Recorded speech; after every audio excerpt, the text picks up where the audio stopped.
What's up guys, TheGearChange here, back with another video.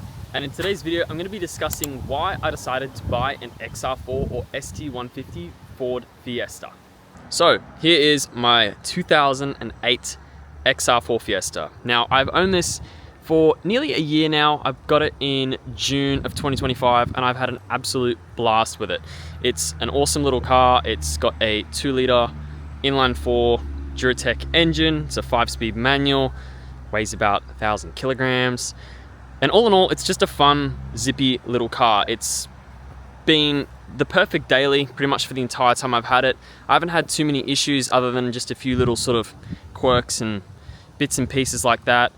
I've heard some pieces do sort of fall off the car, like the diffuser and other plastics, and some of them are getting a bit brittle with age, but all in all, it has been an amazing little car. I haven't had heaps and heaps and heaps of money spent on it like the Focus. It's more so just been about keeping it a sort of clean daily driver. Like, I've painted all the plastics at the front, I've got angel eye fog lights, I've done some stuff to the interior, I've done new indicators, and that's about it really. I haven't done a heck of a lot mod wise, but it's just been a really good car for how much I paid for it, which was about $7,000 last year. Now, without me repeating myself too much, I thought I'd sort of start with the interior before I work my way around all the other bits and pieces. So, the interior, it's pretty basic for a car that's, you know, nearly 20 years old. I've got my steering wheel there, which I've added some carbon fiber to. It's got the standard gauge cluster. It's not sort of colored or different or anything like that. I've got a little build plaque I got, I think, off of eBay or somewhere else a while back. I've obviously got my little air freshener. I have changed the gear knob to also have carbon fiber with the word XR4 on it, which I thought was pretty sick. But that's about it, other than floor mats and what else have I got here? The fire extinguisher as well. So not a heck of a lot for the interior, but you know, it's a basic little car. It's a 5-speed manual. It doesn't really have to be that flashy.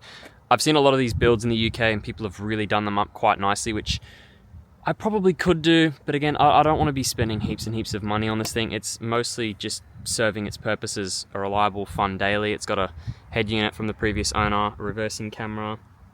It can fit 4 people. You probably would struggle to fit 4 people in all honesty. Not necessarily for like headroom, but leg room, like just, yeah, your knees would be right up against the seat. So I wouldn't sort of suggest that. It's more so a 2-seater car in all honesty, but being sort of a 3-door hatch, you get an abundance of space. So, you know, it's easy for you to hop in and out of. It doesn't sit too low if you're gonna sort of step in to the car with your foot. So it's pretty ideal for an interior of a daily driver. Now, practicality wise, it's pretty good. It's not got like the world's biggest boot. Again, I do have some stuff in here. I've got some spare oil, and I've got some coolant. That's a bit of salt down here from pool salt, and then I've got a car cover, but the boot space is relatively big. It's not huge. I've got some emerald struts installed as well, just to sort of pop the boot open for when I'm sort of carrying my gym bag or car parts or other things like that. So it's I don't know what the boot space is. I'll put it up on the screen. I'll have like a little text here below my fingers talking about the exact size of it, but it's fairly practical for something of its size. It's probably about the same size as like a Volkswagen Polo maybe, so it's not huge, but it's definitely good enough. Now, one of the biggest reasons why I did get this car was this little engine, the 2-liter Duratec Ford engine. Now, it's not the most exciting engine. It's nothing like the one in the Focus. It doesn't have a turbocharger, it doesn't have 5 cylinders. It's just a straight up inline-4, naturally aspirated, but it's awesome. It revs to, I think, nearly 7,000 RPM is the red line. Has no trouble sort of building up the revs once you're sort of in the right rev range. Rev matching is just an absolute blast in this car. You can have so much fun. The aftermarket pod filter was done by the previous owner, but I sort of fixed up the vacuum line system he had going on there. But yeah, it's just a super revvy engine. It's very easy to work on and maintain. At least in my experience, I've pretty much pulled this whole thing off before to fix some parts and do some servicing, and it's really not too tricky at all. Other than obviously the amazing looks and styling of a car that's nearly 20 years old, I'd say one of the biggest reasons why I bought one of these is the exhaust sound. Now, it is subjective. Some people love it, some people hate it. I personally think it sounds pretty awesome, especially for a 2-liter inline 4, most of which aren't usually the greatest sounding engines. This thing does sound pretty awesome, so I'll give you guys a start and a couple revs and let me know in the comments what you think.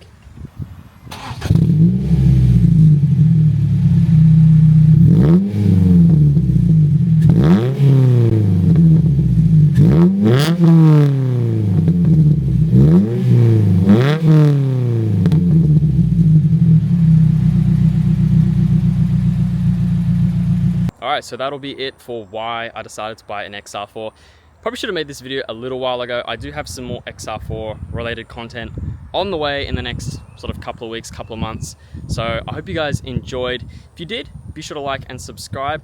And if you've got any suggestions on content that you'd like to see with this car or any of my other cars on the channel, be sure to leave a comment below. Thanks for watching.